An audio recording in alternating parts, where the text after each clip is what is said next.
وبما أني قادري أقول أدرك عبدك جيلاني أدرك عبدك جيلاني. السلام علیکم ورحمۃ اللہ وبرکاتہ. درود پاک کا ورد کریں، پڑھیے باوز بلند. اللہم صلی علی سیدنا شفیعنا مولانا محمد بارک وسلم. صلو علیہ صلاۃ و سلام علیک یا رسول اللہ صلی اللہ تعالی علیہ وسلم. امامت کا بیان. امامت مطلب آگے آگے چلنا یا رہنمائی کرنا، اس کا لفظی معنی ہوتا ہے. امامت کی دو قسمیں ہیں، امامت صغرا، امامت کبریٰ. امامت صغرا یہ نماز کی امامت ہے، انشاءاللہ اس کا بیان کتاب الصلاۃ میں آئے گا. لیکن آج جو ہمیں گفتگو کرنی ہے امامت کبریٰ کے تعلق سے، یہ ہے کیا؟ امامت کبریٰ نبی صلی اللہ علیہ وسلم کی نیابت مطلقہ کہ حضور صلی اللہ علیہ وسلم کی نیابت سے مسلمانوں کے تمام امور دینی و دنیاوی میں حسب شرع تصرف عام کا اختیار رکھے اور غیر معصیت میں اس کی اطاعت تمام جہان کے مسلمانوں پر فرض ہو. اس امام کے لیے مسلمان، اچھا یہیں تک پہلے سمجھ لیں، امامت کبریٰ نبی صلی اللہ علیہ وسلم کی نیابت یعنی نبی کریم صلی اللہ علیہ وسلم کا نائب بننا.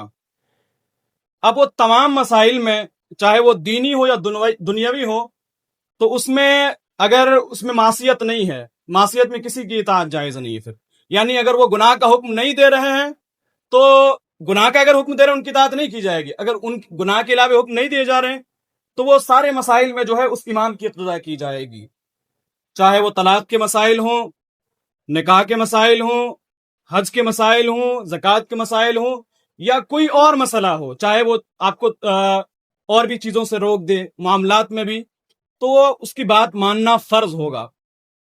اس امام کے لیے مسلمان آزاد، عاقل، بالغ، قرشی ہونا شرط ہے. ہاشمی، علوی، معصوم ہونا اس کی شرط نہیں. ان کا شرط کرنا روافظ کا مذہب ہے. یعنی علوی جو ہے وہ کہتے ہیں کہ علوی بھی شرط ہے امام ہونے کے لیے. تو ان کا مقصد یہ ہے کہ برحق امرائے مؤمنین خلفائے ثلاثہ حضرت ابوبکر صدیق و عمر فاروق وہ عثمان غنی رضی اللہ تعالیٰ عنہ کی خلافت سے جدا کریں. یعنی وہ کہتے ہیں کہ علوی ہونا ضروری ہے اس امام کے لیے تاکہ وہ حضرت ابوبکر صدیق، حضرت عمر فاروق اور حضرت عثمان غنی کو الگ کر دیں. وہ دراصل ان کا یہ شیوا ہے اور وہ یہ کہتے ہیں. اب اگر یہ بات علوی ہونے کا مطلب یہ ہے، جیسے ہم غوث اعظم رضی اللہ تعالیٰ عنہ کی نسبت کرتے ہوئے قادری لکھتے ہیں، غوث اعظم تو قادری نہیں ہے نا، ہم ان کی طرف نسبت کرتے ہوئے قادری لکھتے ہیں. اسی طرح سے علوی جو ہے یہ حضرت علی کی طرف نسبت کرتے ہوئے علوی لکھا جاتا ہے. سمجھ رہے ہیں؟ تو حضرت علی رضی اللہ تعالیٰ عنہ علوی نہیں ہوئے، تو حضرت علی رضی اللہ تعالیٰ عنہ ان کے حساب سے حضرت علی رضی اللہ تعالیٰ عنہ بھی خلافت اور امامت سے خارج ہو جائیں گے. حالانکہ ان کی خلافتوں پر تمام صحابہ کرام رضی اللہ تعالیٰ عنہ اجمعین کا اجماع ہے.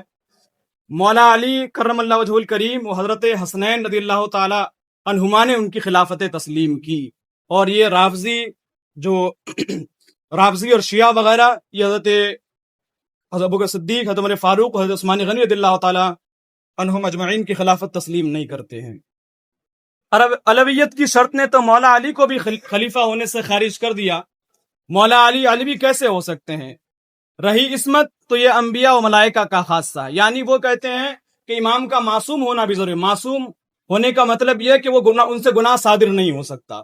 تو یہ صرف فرشتے اور انبیاء کرام کا خاصہ ہے کہ فرشتے اور انبیاء کرام سے گناہ صادر نہیں ہوگا، اس کے علاوہ جو بھی ہیں ان سے گناہ کا صدور ہو سکتا ہے، اگرچہ نہیں ہوتا ہے لیکن ہو سکتا ہے. رہی عصمت یہ انبیاء و ملائکہ کا خاصہ ہے جس کو ہم پہلے بیان کرائے. امام کا معصوم ہونا روافظ کا مذہب ہے. ہمارا مذہب یہ ہے کہ امام معصوم نہیں ہوگا بلکہ ان سے گناہ سرزد ہو سکتے ہیں. محض مستحق امامت ہونا امام ہونے کے لیے کافی نہیں ہے، بلکہ ضروری ہے کہ اہل حل و عقد نے اسے مقرر کیا ہو یا امام سابق نے. یعنی جو اس وقت کے نامور لوگ ہوں اور دین سے جڑے ہوئے جو لوگ بھی نامور اس وقت کے ہوں انہوں نے تسلیم کیا ہو، یا جو پہلے کا امام ہو انہوں نے اسے امام مقرر کیا ہو، یہ ضروری ہے. امام کی اطاعت مطلقاً ہر مسلمان پر فرض ہے، جبکہ اس کا حکم شریعت کے خلاف نہ ہو۔ خلاف شریعت میں کسی کی اطاعت نہیں، یعنی اگر امام شریعت کے موافق حکم دے رہا ہے تو تمام مسلمانوں پر فرض ہے کہ اس کا حکم مانے، فرض ہے، اور اگر شریعت کے خلاف حکم دے گا تو پھر اس میں کسی کی اطاعت نہیں۔ لا طاعت فی معصیت اللہ، کہ اللہ کی معصیت میں کسی کی اطاعت جائز نہیں ہے۔ امام ایسا شخص مقرر کیا جائے جو شجاع اور عالم ہو یا علماء کی مدد سے کام کرے۔ عورت اور نابالغ کی امامت جائز نہیں۔ اگر نابالغ کو امام سابق نے امام مقرر کر دیا ہو تو اس کے بلوغ تک کے لیے لوگ ایک والی مقرر کریں کہ وہ احکام جاری کرے، اور یہ نابالغ صرف رسمی امام ہوگا اور حقیقتاً اس وقت تک وہ والی امام ہے۔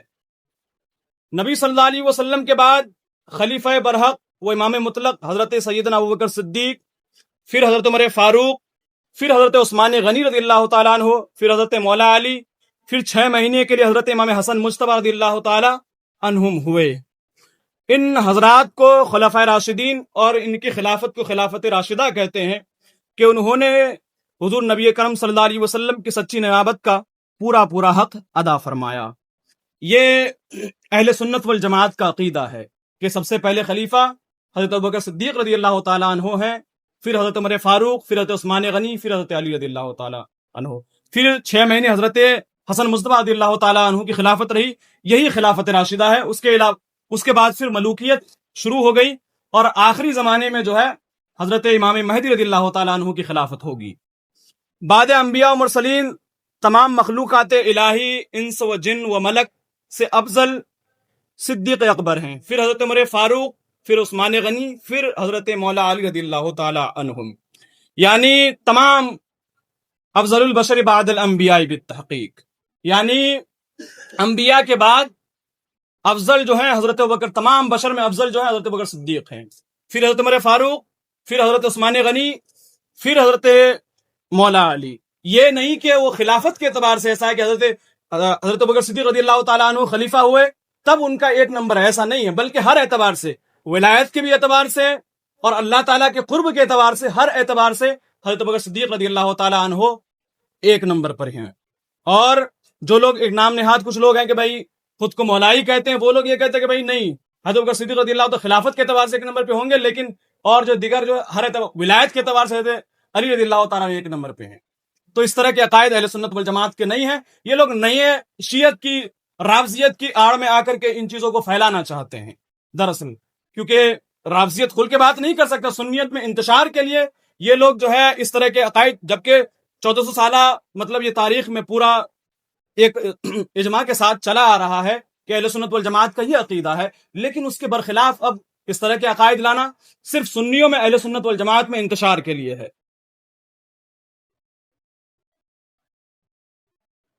جو شخص مولا علی کرم اللہ وجہ الکریم کو صدیق یا عمر فاروق رضی اللہ تعالیٰ عنہ سے افضل بتائے، گمراہ بد مذہب ہے۔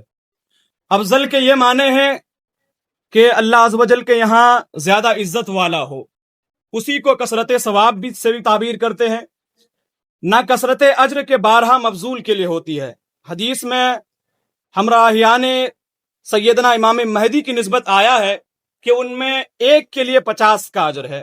صحابہ نے عرض کی ان میں کے 50 کا یا ہم میں کے؟ فرمایا بلکہ تم میں کے۔ تو اجر ان کا زائد ہوا، مگر فضیلت میں وہ صحابہ کے ہمسر بھی نہیں ہو سکتے۔ زیادت درکنار، کہاں امام مہدی کی رقابت اور کہاں حضور سید عالم صلی اللہ علیہ وسلم کی صحابیت۔ اس کی نظیر بلا تشبیہ یوں سمجھیے کہ سلطان نے کسی مہم پر وزیر اور بعض دیگر افسروں کو بھیجا، اس کی فتح پر افسر کو لاکھ لاکھ روپے انعام دیے اور وزیر کو خالی پروانہ خوشندی مزاج دیا، تو انعام انہی کو زائد ملا، مگر کہاں وہ اور کہاں وزیر اعظم کا اعزاز۔ ان کی یہ بات سمجھ میں آ گئی، یعنی افضل کا مطلب یہ ہے کہ جو اللہ رب العزت کے یہاں قدر و منزلت والا ہو۔ اس کا مطلب یہ نہیں کہ جو خلیفہ میں ایک نمبر، ایسا نہیں ہے۔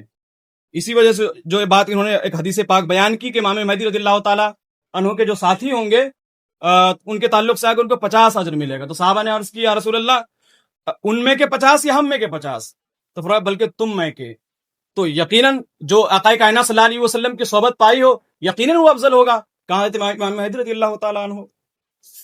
ان کی خلافت بالترتیب فضیلت ہے، یعنی جو عند اللہ افضل و اعلیٰ و اکرم تھا وہی پہلے خلیفہ پاتا گیا، خلافت پاتا گیا، نہ کہ افضلیت برترتیب خلافت۔ یعنی افضل یہ ہے کہ ملک داری و ملک گیری میں زیادہ سلیقہ، جیسا کہ آج کل سنی بننے والے تفضیل یہ کہتے ہیں، یعنی جو خلافت کا حقدار تھا اسے ہی خلافت ملی۔ ایسا نہیں ہے کہ حضرت علی رضی اللہ تعالیٰ عنہ خلافت کے حقدار تھے اور معاذ اللہ جو ہے حضرت ابوبکر صدیق رضی اللہ تعالیٰ عنہ نے خلافت کو غصب کر لیا، جیسا کہ رافضیوں کا عقیدہ ہے۔ نہیں، بلکہ جو حقدار تھا، اور حدیث میں آتا ہے کہ آقا کائنات صلی اللہ علیہ وسلم نے انہیں جب، کیونکہ آقا کائنات حضرت علی رضی اللہ تعالیٰ خود بیان کرتے ہیں کہ آقا کائنات صلی اللہ علیہ وسلم ایک مطلب ایسا نہیں ہوا کہ اچانک ان پہ حملہ ہوا اور وہ انتقال کر گئے، بلکہ وہ بیمار ہوئے، دھیرے دھیرے جب نماز کے لیے نہیں جا سکے تو حضرت ابوبکر صدیق رضی اللہ تعالیٰ عنہ کو امامت کے لیے حکم دیا۔ تو اس وقت جب امامت کے لیے حکم دیا تو اس طرف اشارہ تھا کہ جب ایک اہم الفرائض کے لیے انہیں امام بنایا جا رہا ہے تو یقیناً یہ دنیاوی امور میں بھی وہ امامت کر سکتے ہیں، تو اس وجہ سے حضرت ابوبکر صدیق رضی اللہ تعالیٰ عنہ کو امام بنایا گیا۔ یوں ہوتا تو فاروق اعظم رضی اللہ تعالیٰ عنہ سب سے افضل ہوتے، کہ ان کی خلافت کو فرمایا لم ارا عبقریا یفری فریہ حتی ضرب الناس بعطن، میں نے کسی کو ایسا جواب مرد نہیں دیکھا جو اتنا کام کر سکے حتیٰ کہ لوگ ان کے نکالے ہوئے پانی سے سیراب ہو گئے۔ اور صدیق اکبر رضی اللہ تعالیٰ عنہ کی خلافت کو فرمایا فی نزعہ ضعف واللہ یغفر لہ، ان کے دوران خواب کنویں سے پانی نکالنے میں کمزوری تھی، اللہ عز و جل انہیں معاف فرمائے۔ خلفائے اربعہ راشدین کے بعد بقیہ عشرہ مبشرہ حضرات حسنین و اصحاب بدر و اصحاب بیت رضوان کے لیے افضلیت ہے، اور یہ سب قطعی جنتی ہے۔ یعنی خلفائے راشدین کے بعد جو عشرہ مبشرہ ہیں جنہیں دنیائی میں جنت کی بشارت دی گئی وہ ہیں، پھر حضرت حسنین کریمین ہیں، امام حسن امام حسین رضی اللہ تعالیٰ عنہما، پھر اصحاب بدر ہیں، پھر اس کے بعد جو بیت رضوان ہوا تھا وہ انہیں افضلیت ہے، اور یہ سب قطعی جنتی ہیں۔ ان کے بارے میں کوئی شک و شبہ نہیں ہے کہ یہ کوئی شک و شبہ نہیں کہ یہ جہنمی ہے یا کچھ، بلکہ قطعی جنتی ہیں۔ تمام صحابہ کرام رضی اللہ تعالی عنہم اہل خیر و صلاح ہیں اور عادل ہیں، ان کا جب ذکر کیا جائے تو خیر ہی کے ساتھ ہونا فرض ہے، یعنی جب بھی ان کا ذکر کیا جائے تو خیر کے ساتھ کیا جائے، ایسا نہ ہو کہ وہ طعن و تشنیع کیا جائے ان کے ساتھ، بلکہ جب بھی ذکر کیا جائے مطلب ان کے ساتھ خیر ہی ہو۔ کسی صحابی کے ساتھ سوء عقیدت، بد مذہبی و گمراہی استحقاق جہنم ہے کہ حضور اقدس صلی اللہ علیہ وسلم کے ساتھ بغض ہے، ایسا شخص رافضی ہے اگرچہ چاروں خلفاء کو مانے اور اپنے آپ کو سنی کہے۔ مثلا حضرت امیر معاویہ اور ان کے والد ماجد حضرت ابو سفیان اور والدہ ماجدہ حضرت ہند، اسی طرح سیدنا عمر بن عاص و حضرت مغیرہ بن شیبہ و حضرت ابو موسیٰ اشعری رضی اللہ تعالی عنہم، حتیٰ کہ حضرت وحشی رضی اللہ تعالی عنہ جنہوں نے قبل اسلام حضرت سیدنا سید الشہداء امیر حمزہ رضی اللہ تعالی عنہ کو شہید کیا اور بعد اسلام اخبث الناس خبیث مسلمہ کذاب ملعون کو واصل جہنم کیا، وہ خود فرمایا کرتے تھے کہ میں نے خیر الناس اور شر الناس کو قتل کیا، ان میں سے کسی کی شان میں گستاخی کی تبرہ ہے اور اس کا قائل رافضی، اگرچہ حضرت شیخین رضی اللہ تعالی عنہما کی توہین کے مثل نہیں ہو سکتی، کہ ان کی توہین بلکہ ان کی خلافت سے انکاری فقہاء کرام کے نزدیک کفر ہے، یعنی جو ان کی حضرت ابوبکر صدیق اور حضرت عمر فاروق رضی اللہ تعالیٰ عنہ کی صحابیت یا ان کی خلافت کا جو انکار کرے وہ دائرہ اسلام سے خارج ہے، اور جو اور صحابہ کرام ہیں ان کے تعلق سے اگر کوئی بد زبانی کرے گا تو یقین وہ تبرہ ہے اور وہ اس کا قائل رافضی ہے۔ اور عقیدہ سن لیں، کوئی ولی کتنے ہی بڑے مرتبے کا ہو کسی صحابی کے رتبے کو نہیں پہنچ سکتا۔ حضور غوث اعظم رضی اللہ تعالیٰ عنہ کا مرتبہ بہت بڑا ہے لیکن وہ کسی بھی صحابی کے مرتبے کو نہیں پہنچ سکتے، کوئی بھی ولی ہو۔ یہی تو ختم کرتے ہیں، استغفر اللہ پڑھیں سب، ربی من کل ذنب واتوب الیہ۔ کسی کا کوئی سوال؟